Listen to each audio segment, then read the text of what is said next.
morning, we're going to discuss about rubrics for competency-based assessment.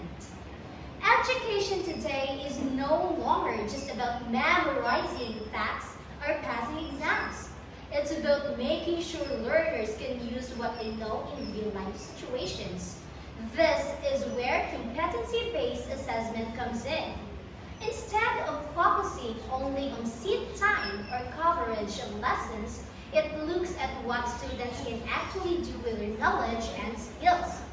Competencies include not only understanding, but also applying them in ways that matter, whether in school, work, or everyday life.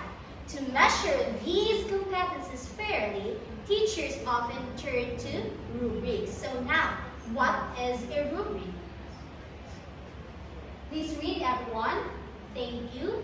A rubric is like a scoring guide that explains exactly what is expected in a task and how performance will be judged. It lays out the standards clearly, showing that what excellent, average, or developing work looks like. For students, rubrics serve as a map.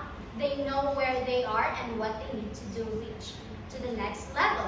For teachers, rubrics make grading more consistent and transparent, reducing guesswork or bias. One reason rubrics are so important in competency-based education is that they connect goals with results. They don't just focus on giving grades, instead, they highlight learning as a process. With rubrics, students are encouraged to go beyond surface-level answers. They are challenged to think critically, be creative, and apply lessons to real-life situations. In this way, rubrics support learning that is deeper and more meaningful. So rubrics also empower learners by helping them take charge of their own growth. Since the performance levels are clearly described, students can reflect on their work, see their strengths, and identify areas for improvement. This builds confidence and independence because learners begin to understand that progress is in their hands rather than fearing assessment. They start seeing it as a chance to grow. For teachers, rubrics make feedback more constructive and specific. Instead of simply marking something right or wrong, rubrics allow teachers to explain something for what worked well and what still needs improvement. This helps students see assessment not as a final judgment but as guidance for the next steps. Over time, this kind of feedback cultivates resilience, motivation, and a stronger desire to achieve mastery. Now let us proceed with the key components or the 5 key components of a rubric. So the first one is the components of a good rubric. So a good rubric has clear criteria that are directly aligned with the learning competencies, ensuring that the assessment matches what learners are expected to achieve. It must also contain well-defined performance levels such as excellent, proficient, developing, and needs improvement to make expectations easy to understand. Each level should be described with specific, observable, and measurable indicators, avoiding vague or general terms. In addition, a good rubric promotes consistency and reliability by allowing different evaluators to arrive at similar and fair judgments. So the next key component is what we call using rubrics to assess skills and performance. So rubrics can be used to assess both cognitive skills such as critical thinking and problem solving, and practical skills such as presentations or laboratory experiments. They are especially useful in performance-based tasks because they ensure that all important aspects of performance are evaluated fairly. When used effectively, rubrics provide structured feedback that guides learners toward improvement, creative opportunities for self-assessment and serve as a valuable tool for supporting continuous learning growth.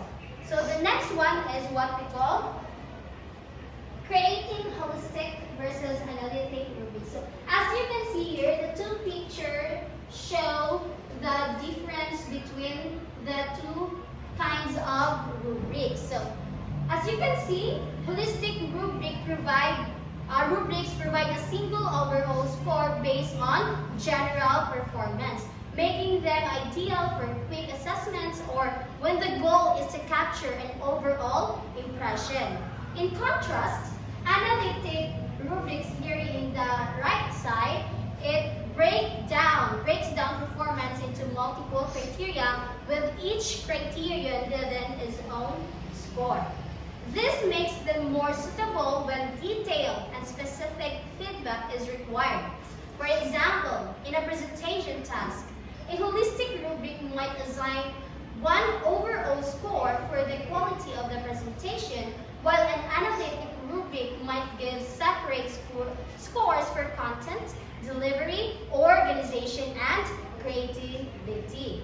So the next one is what we call the role of rubrics in transparent grading. Yes, rubrics play an important role in ensuring objectivity and consistency in grading by reducing subjectivity and evaluation process.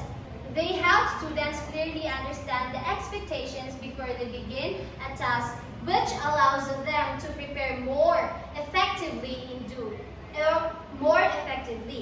In doing so, rubrics also build trust between teachers and learners because students can see that they are being evaluated according to clear and fair standards. So the next one is the peer assessment using rubrics. So it is very evident in the pictures there. So rubrics can also be used in peer assessment, where students evaluate one another's work. This practice has several beliefs, including promoting collaboration, developing critical thinking, and fostering accountability among learners. However, students need proper training to interpret rubrics correctly and use them effectively. So challenges such as bias and fairness may arise, but these can be addressed through clear guidelines and teacher supervision to ensure balance and constructive evaluation. So that will be all. Thank you.